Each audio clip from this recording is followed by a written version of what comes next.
1689 चा काळ.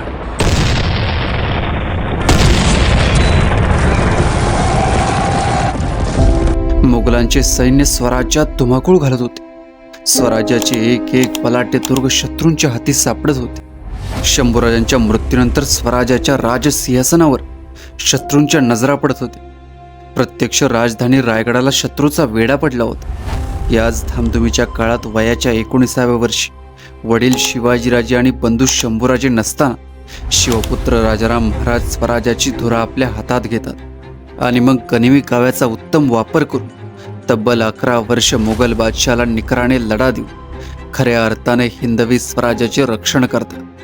पण पुढे हेच छत्रपती राजाराम महाराज इतिहासात मात्र दुर्लक्षित राहतात. आज आपण व्हिडिओमध्ये छत्रपती राजाराम महाराज यांचा दुर्लक्षित राहिलेला इतिहास पाहणार आहोत. 24 फेब्रुवारी 1670 या दिवशी राजाराम महाराजांचा राजगडावर जन्म झाला. तेव्हा ते पालते उपजले. शिवरायांना हे कळल्यावर महाराज उद्गारले, दिल्लीची पातशाही पालती घालेल. राजारामांचे नामकरण झाल्यावर महाराज म्हणाले, राजाराम प्रजा सुखी ठेवू, आपले नाव राखले. राजाराम महाराजांनी पुढे सर्वत्र संकटांनी ग्रासलेले असताना प्रतिकूल परिस्थितीमध्ये हे शब्दशः खरे केले आणि दिल्लीची पातशाही पुढे खरंच पालती पडलीही. त्याची सुरुवात राजाराम महाराजांच्या काळातच झाली. शंभूराजे मोगलांच्या कैदेत पडल्यावर लगेच येसुबाईंच्या संमतीने रायगडावर किल्लेदार चांगोजी काटकर व यसाजी कंक यांनी राजारामांचे मंचकारोहण केले. राजाराम महाराज त्यावेळी 19 वर्षांचे होते. गेली 9 वर्षे ते रायगडावरच होते. शंभूराजांच्या कैदेनंतर त्यांची क्रूर हत्या करण्यात आली.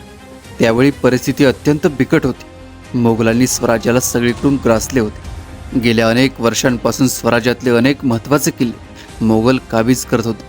मराठ्यांचे कितीतरी मातब्बर सरदार मोगलांना जाऊन मिळत होते. रयतेचा विश्वास उडत चालला होता. आता तर प्रत्यक्ष मराठ्यांच्या राजाला मोगलांनी कैद केले आणि हाल हाल करून मारले. अशा परिस्थितीत राजाराम महाराजांची कारकीर्द सुरू झाली. लगेच औरंगजेबाने जुल्फिकार खानाला रायगड घेण्यास पाठवले आणि प्रत्यक्ष राजधानीलाच वेढा पडला. अवघे राजकुटुंब संकटात सापडले. तेव्हा दौलतीच्या कारभाऱ्यांची मसलत झाली आणि येसुबाईंनी महान दूरदृष्टी दाखवत राजाराम महाराजांना रायगडावरून निसटण्यास सांगितले. रायगड, प्रतापगड इथली लढाई, सातारा, पन्हाळा, कर्नाटक, जिंजी असा राजाराम महाराजांनी खडतर प्रवास केला. त्या प्रवासात राजाराम महाराजांवर अनेकदा जीवावर बेतणारे प्रसंग आले. पाठलाग करणाऱ्या मुघलांना चुकवत, प्रसंगी झुंजत राजाराम महाराज तमिळनाडूतल्या जिंजीला पोहोचले आणि तब्बल 7 वर्षे तिथून औरंगजेबाशी लढा दिला. परचक्र आल्यावर संघर्षाचा भूभाग जमेल तितका स्वराज्याच्या बाहेर ठेवावा ही शिवरायांची नीती राजारामांनी अवलंबली. रायगड सोडल्यापासून त्यांनी सतत पत्रे पाठवून मराठ्यांचे मनोबल वाढवले, प्रोत्साहन दिले. अनेकांना एक मोठा गैरसमज आहे की वतनदारी पद्धत राजाराम महाराजांच्या काळात पुन्हा सुरू झाली आणि पुढे सरंजामशाही सुरू झाली वगैरे असा समज बाळगून असणाऱ्यांना इतिहासाचे घोर अज्ञान आहे. संभाजीराजांच्या काळापासून मराठ्यांचे मोठमोठ्या सरदारांपासून सैनिकांपर्यंत कितीतरी लोक मोगलांना जाऊन मिळत होते. याचे उल्लेख वाचले तर डोळे पांढरे होते.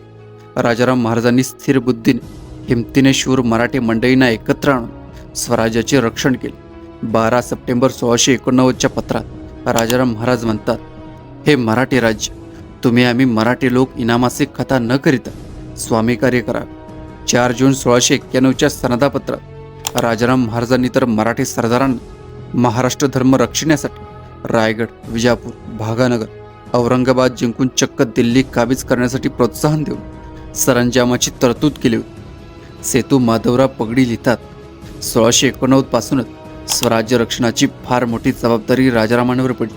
ती त्यांनी मोठ्या निष्ठेने तडीस नेली. हा लढा जनतेचा लढा आहे.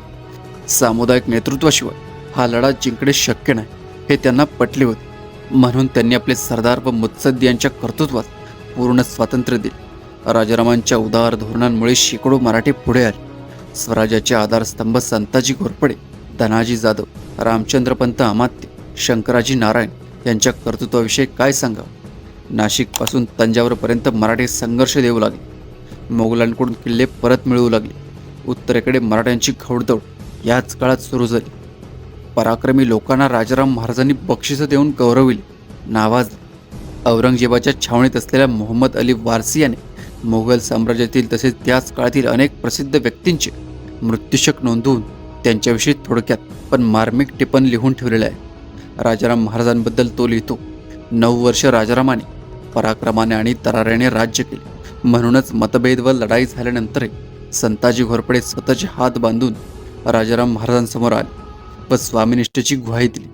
राजाराम महाराजांच्या चरित्राचा नीट अभ्यास केला तर ते स्वराज्य टिकवण्यात कारणीभूत ठरले असे म्हटल्यास अतिशयोक्ती ठरणार नाही. जिंजीला राजधानी करून त्यांनी मोगलांना शह दिला.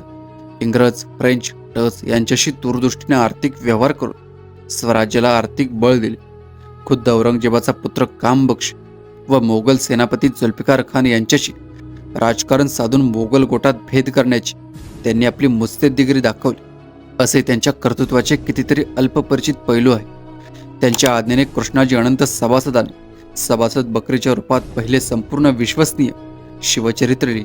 मोगलांना झुलवत व झुंजवत ठेवून राजाराम महाराज 1698 मध्ये महाराष्ट्रात आले व कोकणात उतरून सागरी किल्ल्यांची पाहणी केली. त्याच वेळेस राजाराम महाराजांनी आपल्या पुण्यशील पित्याच्या स्मरणार्थ सिंधुदुर्गावर शिवराजेश्वर मंदिर बांधले. सततच्या दगदगीमुळे वयाची तिशी उलटत नाही तेव्हाच राजाराम महाराजांचे सिंहगडावर निधन झाले. राजाराम महाराज खरंच काहीशी उपेक्षित राहिले.